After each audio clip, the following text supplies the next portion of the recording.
네, 관련 내용 양지민 변호사와 함께 자세히 이야기 나눠보겠습니다. 네, 어서 오십시오.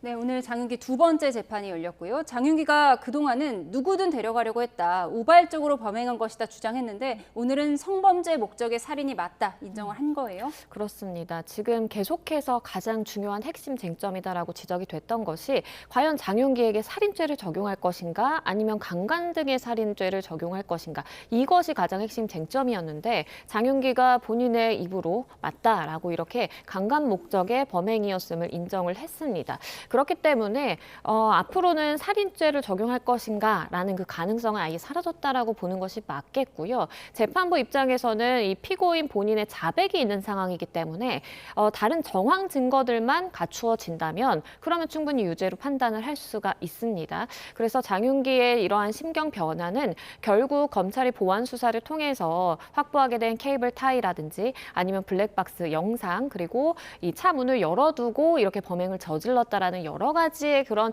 성범죄 목적이었음을 우리가 추측할 수 있는 그러한 이 증거들이 제출되었기 때문이다라고 볼 수가 있겠고, 네. 실제 장윤기도 입장을 이제 정리를 해서 발표한 그 시점을 보면 재판이 쭉 진행되는 와중에 블랙박스 영상이 재생된 이후에 이렇게 인정을 했다라고 전해집니다.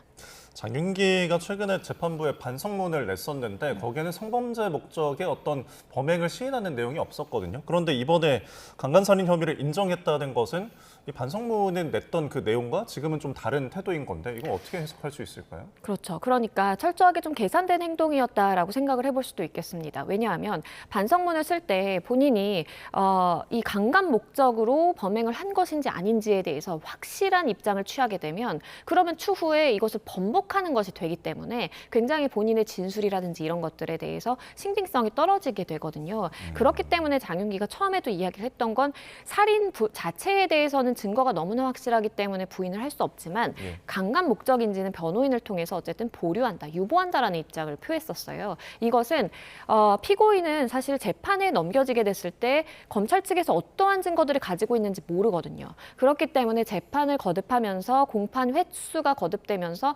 이러한 증거들을 가지고 있구나, 이건 불리하기 때문에 내가 인정해야 되겠다, 아니면 이런 부분은 좀 숨길 수도 있겠다라고 하는 것들이 일부 피고인들의 경우에는 굉장히 전략적으로 접근하기도 하거든요. 그렇기 때문에 장윤기가 이것에 대해서 결국에는 이제 목적에 대한 부분을 유보적인 입장을 취하다가 결국에는 어쨌든 심경의 변화를 일으켜서 본인이 인정하고 차라리 양형에서 좀 유리하게 다퉈보겠다라는 식의 전략으로 선회한 것으로 보여집니다. 네, 말씀하신 것처럼 이제 일반 살인과 달리 강간 살인은 사형 아니면 무기징역밖에 없잖아요. 지금 강간 살인 증거들이 이렇게 잇따라 나오는 상황에서 만약에 장윤기가 끝까지 인정 안 하면 어떻게 되는 거죠?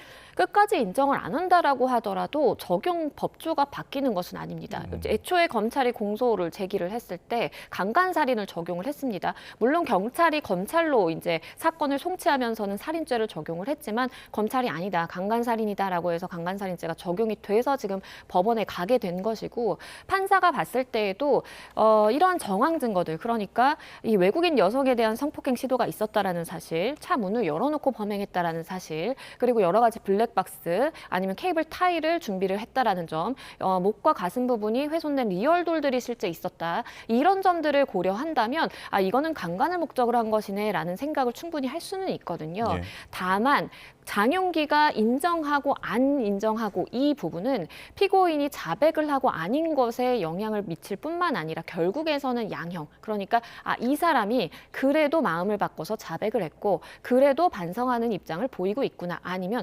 끝까지 이것을 부인하면서 본인은 그러한 목적이 아니었다라고 인정하지 않는구나, 이것에 대한 판단이 달라지는 것이거든요. 만약에 끝까지 인정을 안 했다라고 한다면 죄질이 더 나쁘다, 재판부가 보기에는 반성의 기전이 전혀 없다라고 해서 양형에서는 더욱 불리한 상황이 될 수밖에 없었다라고 보입니다. 네, 우리가 재판을 진행할 때 반성, 피의자의 반성이란 말을 많이 쓰는데 반성문 지금 제출을 했잖아요. 근데 이게 뭐 감형이 목적이 아니야 이런 비난을 많이 받기도 하는데 실제로 그 반성문의 효과가 어떠합니까? 일단은 많은 피고인들이 거의 요식행위 형식으로 이렇게 반성문을 많이 제출을 합니다. 그래서 어떤 피고인들의 경우에는 본인이 수감 생활을 하면서 매일매일 반성문을 써서 제출을 해서 몇백 장씩 제출을 하는 경우도 있거든요. 재판부가 장수를 세거나 이 사람이 얼마나 이렇게 많이 반성문을 제출했는지 이것을 기준으로 하지는 않고요. 예. 실제 본인이 행동과 그리고 본인이 재판에 임하는 태도라든지 그리고 반성의 여지가 있다라고 하면 네. 그것의 전제는 어떠한 범죄를 저질렀는지도 함께 고려를 합니다. 예를 들어 내가 너무 배가 고파서 빵을 하나 훔쳤는데 정말 다시는 안 그러겠다라는 것과 극악무도하게 강간을 목적으로 여고생에게 접근을 해서 살인을 한 다음에 안 그러겠다라고 하는 것의 경중엔 사실 차이가 있을 수밖에 없고요. 예. 가장 재판에 임하면서 양형에서 유리한 것은 피해자의 탄원서 내지는 피해자의 합의서가 제출되면 그건 가장 효과가 좋습니다.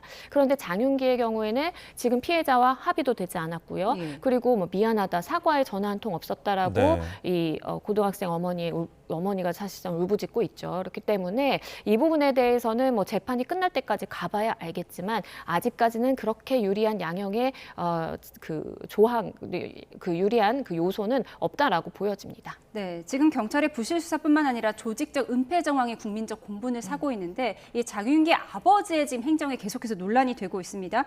아들 범행한 뒤에 연가 병가를 잇따라 냈다고 해요. 이게 증거 인멸을 위한 시간을 번 것 아니냐 이런 얘기가 나오고 있어요. 그렇죠. 이 부분도 문제가 있어 보입니다. 물론 아버지가 본인의 이제 아들의 증거 인멸을 한 부분에 대해서는 친족 특례에 따라서 처벌받지는 않지만 하지만 경찰 신분이고 감찰을 통해서 충분히 징계는 내려질 수 있는 상황이거든요. 네. 우리가 병가라든지 공가제도가 존재하긴 하지만 이것을 실제 목적에 맞게 내서 사용을 했는지도 하나의 판단 기준이 될 수가 있습니다. 내가 아프지도 않은데 이렇게 병가라고 제출을 해서 실제는 증거인멸 행위를 했다라고 하면 어떻게 보면 허위 병가를 냈다라고 볼 수가 있겠고 이건 복무 규정 위반입니다. 그래서 징계 사유를 판단할 때 이러한 증거인멸 행위를 했다 아니면 증거인멸 교사를 했다라든지 여러 가지의 정황들이 뭐 근거가 될 수 있겠지만 이렇게 긴급하게 내가 좀 쉬어야 되겠다라고 해서 아니면 병가를 써서 증거인멸을 한 행위 자체는 징계 요소를 하나 더 높이는 중징계의 가능성을 높인다라고 봐야 되겠습니다. 네. 그리고 오늘 피해자 유족 측이 이제 사형 선고 촉구 회견을 하면서 비판한 부분이 있는데, 그러니까 그 피해자의 옷과 신발, 그러니까 유품들이 모두 폐기가 됐다는 거예요. 근데 이게 보통 유족 동의 없이 폐기가 되는 경우가 있습니까?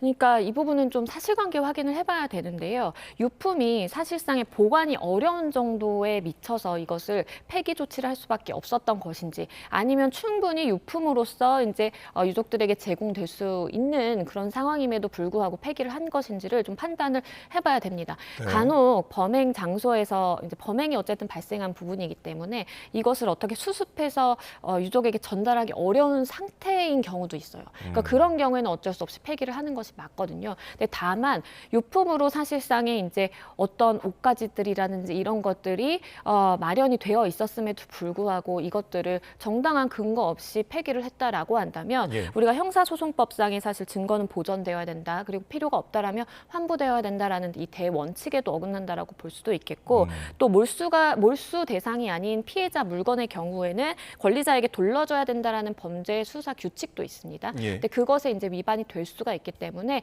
이 부분에 대한 사실관계도 반드시 판단이 되어야 된다라고 보입니다. 네, 지금 증거가 없어진 이 문제들이 굉장히 심각한데 장윤기가 범행 당시 사용했던 휴대전화뿐만 아니라 또 학창 시절 사용하던 휴대전화까지 아버지가 소각해서 없애버렸다는 거예요. 이 모든 것이 증거가 될 수 있는 부분이잖아요. 그렇죠. 지금 재판 상황을 봤을 때에는 장윤기에게 강간 등 살인 적용되는 데에는 무리가 없을 정도의 정황 증거가 수집됐다라고 볼 여지도 있겠습니다. 근데 다만 당시에 사용하던 휴대전화에는 이 범죄 말고도 다른 혹시나 여죄가 있는 것을 밝혀낼 수 있는 가능성이 있을 수도 있겠고 아니면 지금 이 사건으로도 기소가 됐지만 외국인 여성에 대한 성폭행 감금에 대한 것도 함께 기소가 됐거든요. 예. 근데 그 부분에 대한 어떤 뭐 결정적인 증거라든지 추가 증거가 있을 수가 있어요. 근데 이것은 지금 버렸다라고 지금 이야기를 하고 있는 상황이라서 검찰이 이거를 찾기 위해서 노력은 계속하고 있고 네. 다만 학창 시절에 썼던 것은 이 범죄와는 조금의 관련성은 없을 수도 있어요. 다만 정황 증거가 될 수 있는데 그런 부분이 경찰이 초동 수사에서 조금 실패한 부분이 있으면서 아버지의 손에 들어갔고 결국 소각이 된 부분에 대해서는 증거의 대원칙상 증거 보전의 원칙에서는 굉장히 경찰이 실기했다라고 볼 수밖에 없습니다. 네, 뭐 장윤기 아버지는 뭐 개인 정보 때문에 없앴다 이렇게 지금 해명을 한다고 하더라고요. 그런데 이제 경찰인 본인이 이제 현재 경찰인 아버지의 이런 이야기를 그대로 좀 믿기는 어려워 보이고요. 개인정보라는 것이 이것이 어떠한 압수물 상태도 아니고 집안에 그냥 널려져 있는 그런 상황이었습니다. 예. 그렇다면 그것이 개인정보 유출의 가능성은 상당히 낮다라고 봐야 되는 것인데 이렇게 했다라는 것 자체 그리고 굉장히 빨리 이것을 소각했다라는 것 자체가 혹시나 나중에 어떠한 뭐 추가 증거로 수집된다라든지 아니면 이렇게 하지 않으면 뭐 범죄 혐의가 더 커질 것을 우려해서 이런 행위를 했다라고 볼 수밖에 없는 측면이 있습니다. 알겠습니다. 오늘 장윤기 사건 2차 공판에 새롭게 나온 내용들을 양지민 변호사와 함께 짚어봤습니다. 고맙습니다. 고맙습니다. 감사합니다.